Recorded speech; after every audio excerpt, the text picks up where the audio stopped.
the US Congress and presidential elections. Voting, the people's chance to decide who they want to run their country and represent their interests. But how does it work in the United States of America?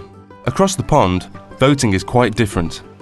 Like the UK Parliament, the United States Congress has two houses, the House of Representatives and the Senate. Unlike the UK, there are public elections for both houses, and a third separate election is held to choose a president. In the US, the president is both the head of state and the head of government. In the UK, these roles are carried out separately by the monarch and the Prime Minister.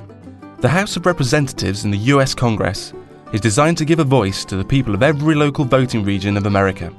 Members of the House of Representatives stand for re-election every 2 years.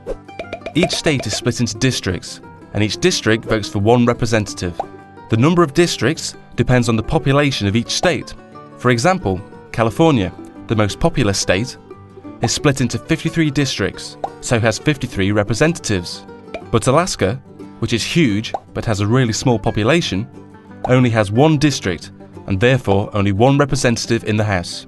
Like the UK House of Commons, the election system is first past the post, so the candidate with the most votes in each district wins a seat in the House of Representatives.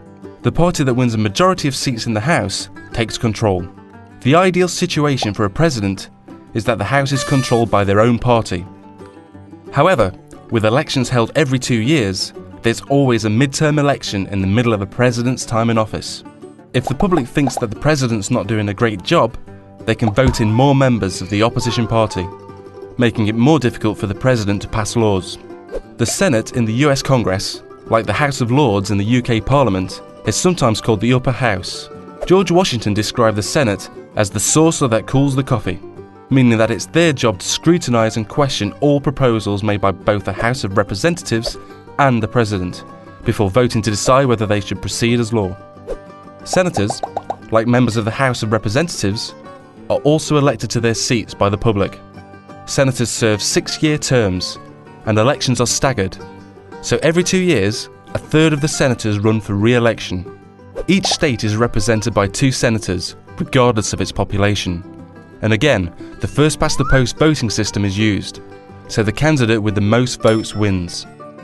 So how do Americans choose their leader? Well, presidential elections take place every 4 years.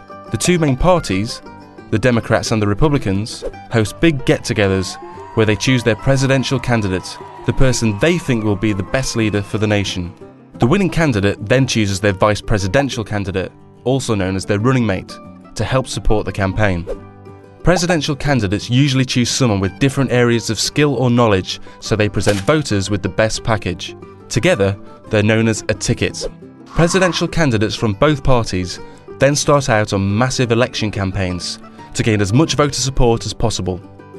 They travel across the country and hold great big campaign rallies where they set out their policies and their ideas for the whole country. These campaigns cost money, lots of it. So both candidates have large campaign teams who help raise the tens of millions of dollars needed to keep them afloat. When it comes to election day, the public go to the polls to vote for one presidential ticket. So far, so easy. However, the public don't vote directly for their choice of president. Instead, a system called the Electoral College is used. Each state is allocated a number of electors that will make the final choice.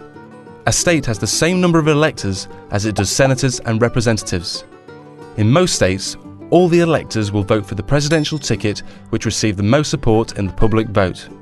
Finally, the presidential ticket with the most Electoral College votes becomes President and Vice President of the United States of America.